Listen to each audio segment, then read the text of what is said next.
This is OwlUp, where learning happens in minutes, not hours.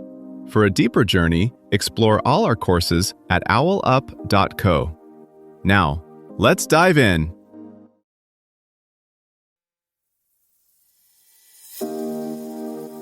Welcome to Chapter 1 of Minimalism, Own Less, Live More, where we're diving into what it really means to think like a minimalist. We'll explore the basic ideas that drive people to declutter their lives and focus on what truly matters. Let's get into it. A UCLA study found that cluttered homes can spike stress hormones dramatically, yet many of those homes belong to people who don't think they own that much. You walk room to room, not drowning in stuff, but feeling oddly restless. Why does enough still feel like too much? Minimalism often gets mistaken for a counting game. 33 items in a closet, 100 things in a house, a perfect white desk, and then judged as unrealistic or joyless. But the real shift happens long before anything leaves your shelves. It starts with how you decide what deserves space in your life at all. Think of the moments when you hesitate over a purchase or scroll past another must-have gadget.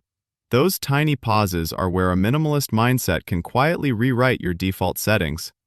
Instead of asking, "Can I afford this?" or "Do I have room for it?" the question becomes, what is this crowding out?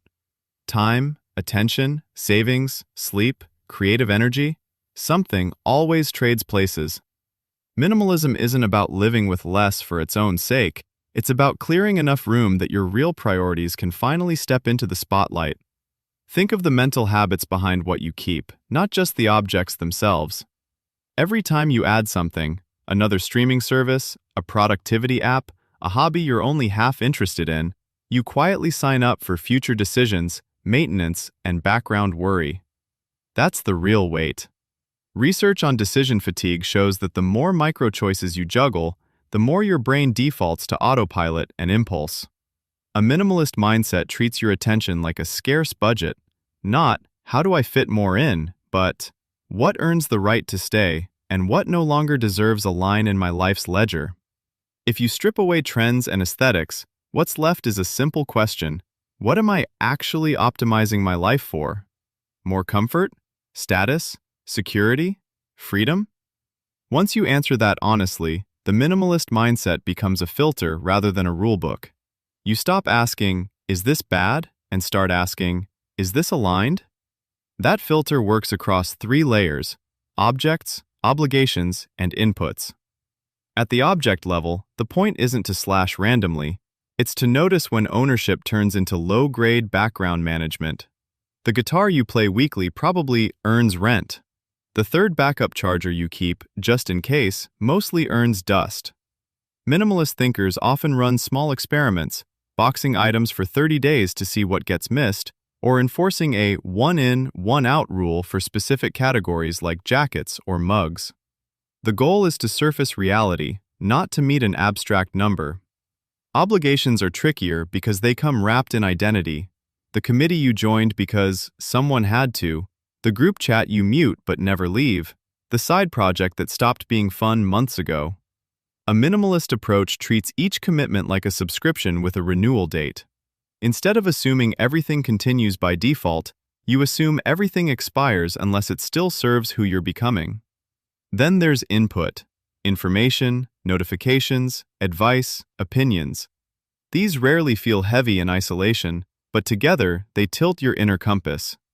You can't explore your own values if your attention is constantly rented out to other people's priorities. Many people find that reducing inputs, fewer apps, fewer feeds, fewer urgent channels, doesn't create a vacuum, it creates a signal. What you're genuinely curious about starts to surface when you're not constantly being told what to care about. Here's where the mindset quietly shifts your sense of cost. The price of keeping something isn't just money or storage, it's also the opportunities you don't notice because your view is crowded. That hobby you don't have time for may be competing with 3 shows you don't even like that much. The calm you wish you had may be hiding under the dozen tiny frictions you've normalized. Minimalism, at this level, is less about sacrifice and more about trade-offs you're finally awake enough to make on purpose. A designer in Amsterdam keeps one clean shelf in her studio as prime real estate. Only current, live projects are allowed there. Everything else goes in flat files or gets archived digitally. When the shelf starts to crowd, she doesn't ask, "What can I cram in?" but, "What no longer deserves front row status?" That same logic scales to your calendar and your phone. Try this with your week. Highlight only the few activities that directly move a goal, deepen a relationship, or restore you. Those are your prime shelf items. Everything else is either support or clutter. You can see it in tech companies that deliberately ship fewer features. Basecamp, for instance, cuts options that add complexity without adding clarity, even when users request them. The bet? A calmer product creates more value than a busier one. In your own life, that might look like 3 messaging channels instead of 9, or one home base app where your most important tasks live, so your attention always knows where to land first. 40% of food in the US is never eaten. That's not just waste in landfills, it's wasted money, energy, and attention upstream. Menus, shopping, storage, guilt. As more people apply the same keep what's used and valued lens to schedules and screens, small private choices start to reshape public systems. Think fewer default notifications, smaller homes that are easier to heat, even cities designed around access, not accumulation, more libraries and tool shares than storage units. When you start editing what gets your energy, life becomes less like juggling and more like playing a focused game. Fewer balls, clearer moves. You might notice conversations deepen, projects actually finish, and free evenings feel earned, not empty. The experiment never really ends. You just keep tuning what stays on the field as who you are keeps changing. Start with this tiny habit.